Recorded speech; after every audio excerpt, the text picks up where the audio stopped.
What starts as the toughest day of ranger training becomes humanity's last stand against an unstoppable alien machine killer. In the deserts of Afghanistan, a squad of military transport trucks rumbles through a desolate wasteland to assist a stranded convoy. A frustrated staff sergeant loudly complains about the detour, though he's really just busting the chops of his younger brother, who serves right alongside him. As the sergeant repairs a damaged engine, his brother insists their talents are being wasted, urging him to enlist in the elite Army Rangers. Initially, the sergeant brushes the idea off, but his brother brings up a childhood vow to always fight side by side, which finally alters his perspective. Suddenly, a high explosive missile slams into a nearby rig, obliterating it instantly.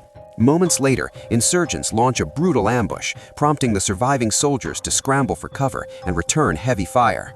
Vehicles detonate all around them as the sergeant sprints toward a rocky trench, only for a concussive shockwave to knock him completely unconscious. When he finally regains his senses, the horrific battle is over. Wincing in agony, he pulls a jagged chunk of shrapnel straight out of his thigh. Glancing at the smoldering wreckage, a terrifying realization sets in. He is the sole survivor of the attack. Dragging himself over to his brother's lifeless corpse, the devastated soldier completely breaks down in tears amidst the sandy ruins.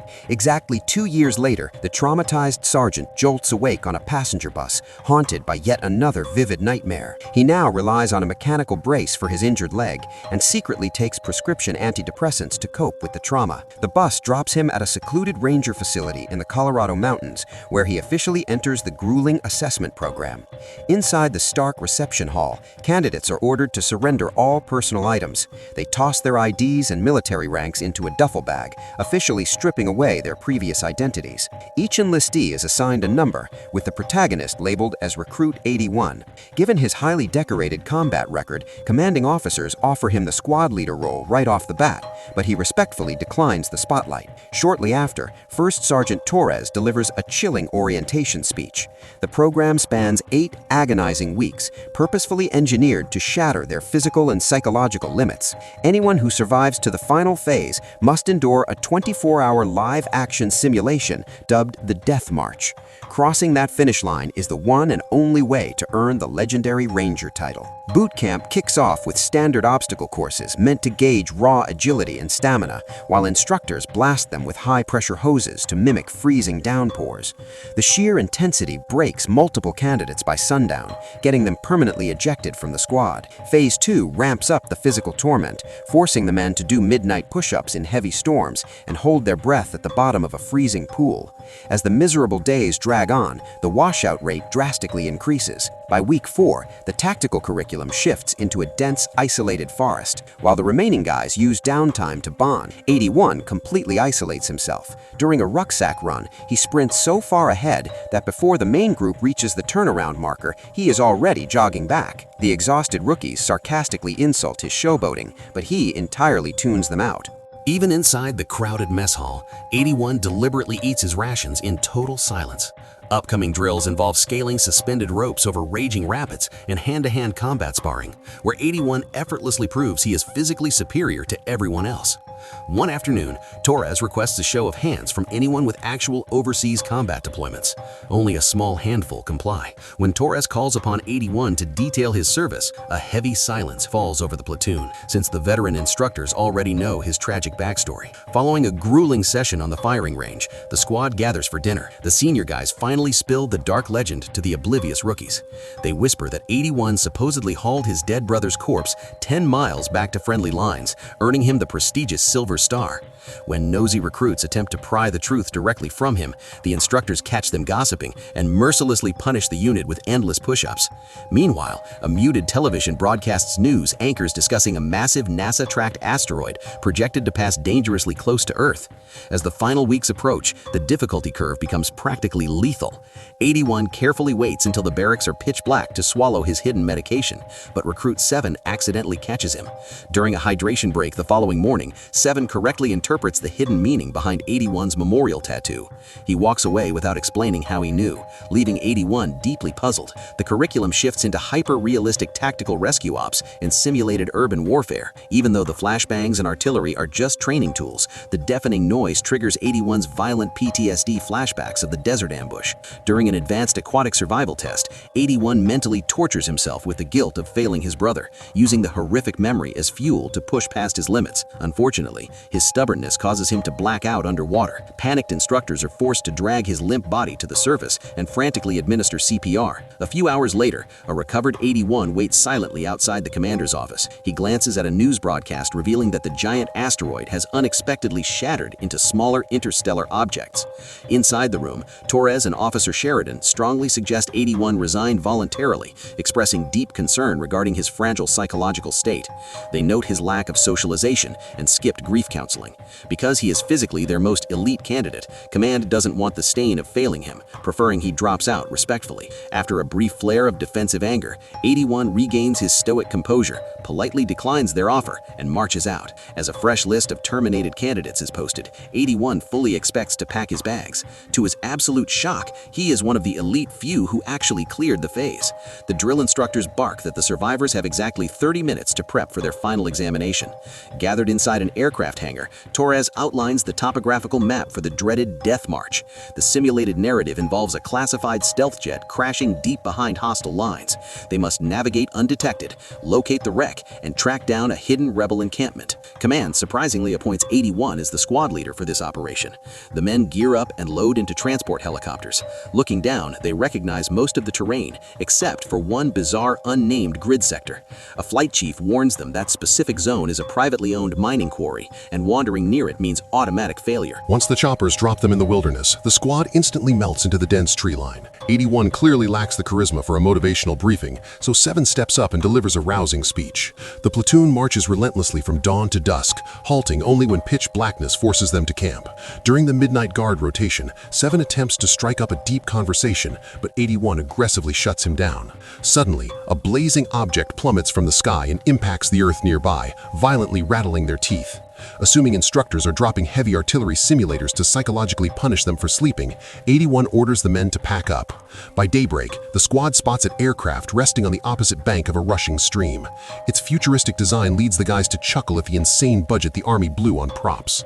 81 begins issuing tactical commands, but a navigator nervously interrupts. He notes that this weird ship is miles away from their assigned coordinates, pointing out that his magnetic compass is spinning wildly. The rest of the platoon finds their compasses equally useless. Recruit 111 then chimes in, stating his long-range radio is completely dead, picking up nothing but eerie static. Assuming this is just another layer of psychological torment, the team splits up. As a flock of birds scatters in terror, 81 catches a metallic glare reflecting further down the valley. Leaving the group, he investigates and is horrified to find the conventional stealth jet from their briefing resting in a ditch. He sprints back in a total panic, but it's too late. The detonators trigger, but the massive explosion doesn't leave a single scratch on the bizarre vessel. Suddenly, the hull emits a deep hum, shifting and folding until it transforms into a towering bipedal mechanical monster.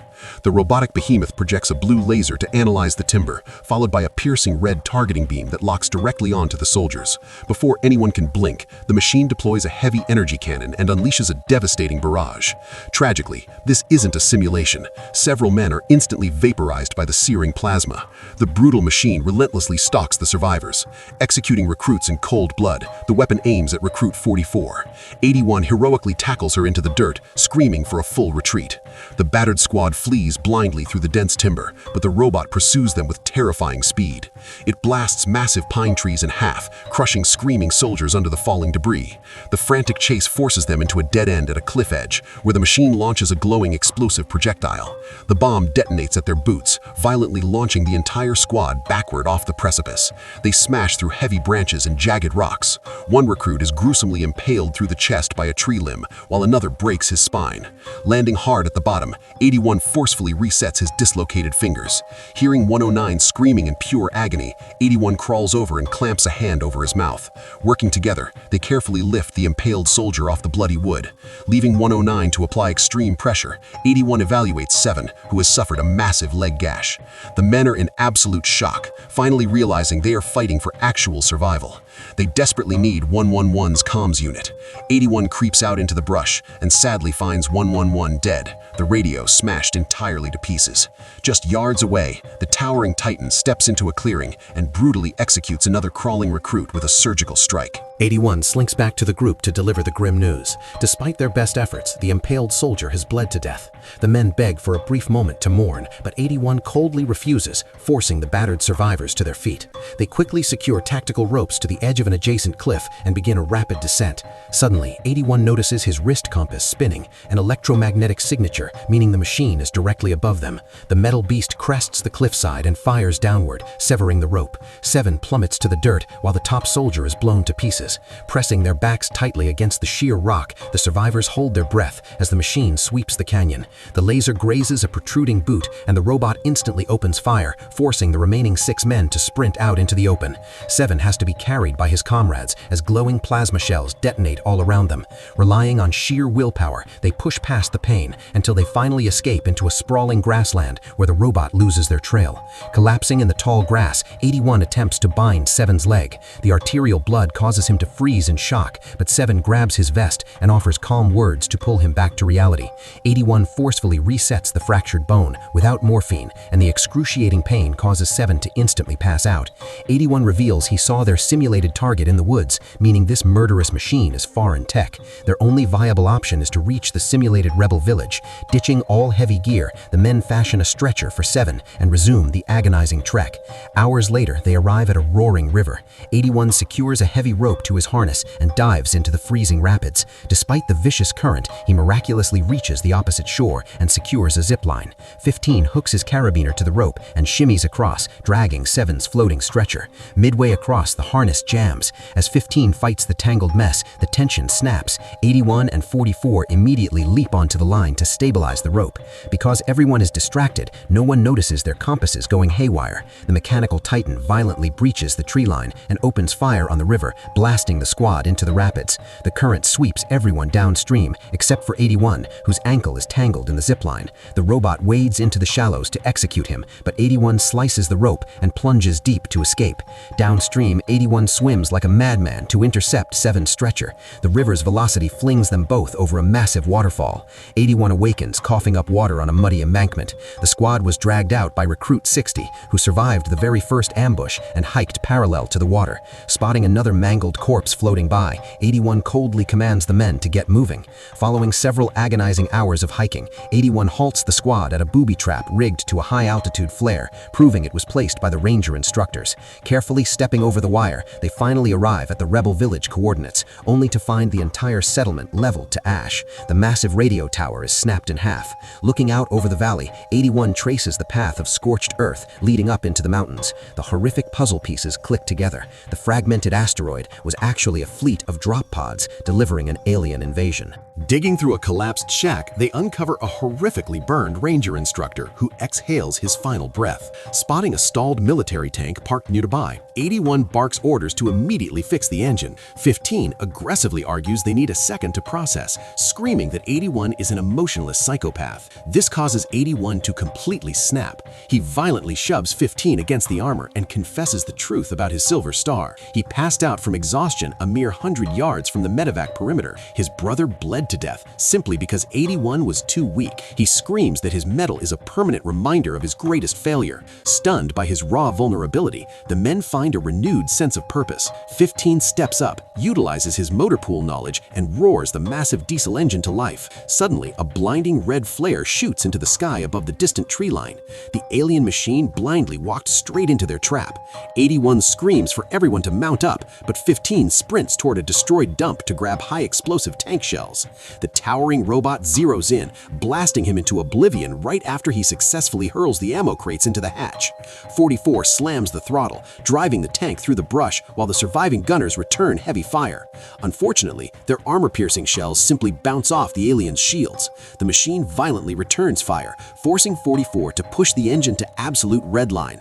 The interior catches fire, and the crew desperately sprays fire extinguishers while choking on toxic smoke. The robot halts its ground pursuit, calculating their trajectory to lobby mortar-style energy bombs in a massive arc. The earth-shattering explosions toss the 50-ton vehicle around like a toy. A cluster of grenades finally lands a direct hit on the tracks, sending the massive tank careening violently off the side of a steep hill. It barrel rolls through the forest before crashing out into a valley. Tragically, the machine has actually outflanked them from the high ground. The alien leaps gracefully from the cliff, landing directly in the path of the speeding tank to charge a massive energy beam. 44 violently swerves, but the blast clips the vehicle, instantly melting away half the chassis. A stray plasma bolt severs 109's arm clean off. A secondary explosion rips 7's tether from 81's hands, sending 7 tumbling onto the asphalt. Realizing they are outgunned, 81 grabs a rocket launcher and fires at the canyon wall above, triggering a massive avalanche that completely buries the alien machine. A split second later, the heavily damaged tank finally gives out and explodes. Darkness takes over, plunging 81 back into his nightmare. This time, his dead brother whispers in his ear, commanding him to never quit. 81 gasps awake and stumbles toward the wreckage, horrifyingly finding the charred remains of his crew. Spotting electrical sparks in the rock slide, he furiously digs through the rubble, but uncovers only a severed mechanical arm. He watches in horror as the heavily damaged robot stands atop a distant ridge, transmitting a high-frequency beam straight up into the cosmos. 81 sprints back down the highway and miraculously finds 7 battered but alive on the stretcher. The robot fires a blast at the destroyed tank and marches their way, forcing 81 to drag 7 into the wilderness. For hours, 81 agonizingly pulls the heavy load through a torrential rainstorm. He gets bogged down in knee-deep mud, where the heavy tow rope finally snaps. Defeated, he collapses in the dirt just as his tactical watch begins beeping loudly. The 24-hour limit for the simulation has officially expired. 7 wakes up and reveals he actually served in the same platoon as 81's brother. He tells 81 he never failed because he never stopped fighting. The emotional closure is interrupted by the alien's red scanning laser. However, 81 notices thick black smoke billowing out of its thermal exhaust vents. Realizing it's compromised, 81 glances to his left and sees they have dragged themselves directly into the restricted private mining quarry. After hiding 7 under thick brush, 81 sprints into the quarry, securing bundles of industrial dynamite, a distress flare, and a conveyor remote. The machine enters the timber, but 81 fires the blinding flare into the sky, baiting the robot into the rocky canyon. The moment its metal foot steps into the kill zone, 81 detonates the buried dynamite, blowing the robot's legs out. 81 roars out of the shadows behind the wheel of a massive industrial bulldozer, ramming its chest and pinning it against a sheer rock wall. Trapped, the machine struggles wildly as 81 hits the remote, causing tons of heavy gravel to pour from the chutes above. The robot activates secondary thrusters, slowly pushing the multi-ton bulldozer backward to charge a lethal chest beam. 81 slams the gearbox into drive, hitting the gas to slam the monster right back against the cliff face. He holds his ground just long enough for the falling gravel to completely pack into the exposed exhaust vents, causing catastrophic internal overheating. The alien reaches critical mass and violently explodes. 81 leaps out of the canyon just a microsecond before the flames ignite the payload. The explosion vaporizes the entire quarry. The next morning, an exhausted 81 stumbles to the base carrying 7 on his shoulders. The compound is an absolute war zone. Commander Sheridan approaches, grimly explaining that humanity barely survived the initial drop, and the Armada in space is prepping for a full-scale planetary invasion. Global leaders have declared worldwide martial law. 81 pulls Sheridan aside and explains the thermal exhaust vents as a critical design flaw. Realizing this intelligence is the key to humanity's survival, Sheridan orders it broadcast globally, formally welcoming 81 into the Rangers. In the final scene, 81 delivers a powerful speech to a newly formed platoon before boarding a helicopter to join the war. During the flight, 81 finally closes his eyes, peacefully dreaming of his younger brother, entirely free of his nightmares. If you loved this wild sci-fi movie breakdown, hit that like button, subscribe for more epic movie recaps, and let me know in the comments how you would survive an alien robot invasion. See you in the next one.